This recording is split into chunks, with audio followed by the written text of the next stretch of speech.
અને જે અતિ લોભ કરે એને સાપ બનવું પડે છે. હમણાં કીધું ને કોઈ દાન આપે ને પછી પંખા લખાવે, પંખાના પાંખડા ફરે એમ એના પિતૃ ફરે. પછી હું તો એમ કહું દાન એવું આપો ખબર જ ન પડે કોઈને.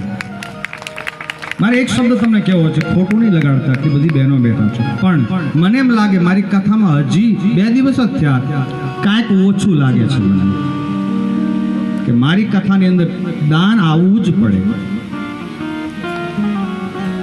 ઈશ્વરની કૃપા છે તમારી ઉપર. યાદ રાખજો કે આ મોકો બીજી વાર મળશે નહીં, સમય બીજી વાર નહીં આવે. અને દાન એવું આપો, એવી રીતે આપો, ભલે આપો બતાવો કોઈને, પણ આપો.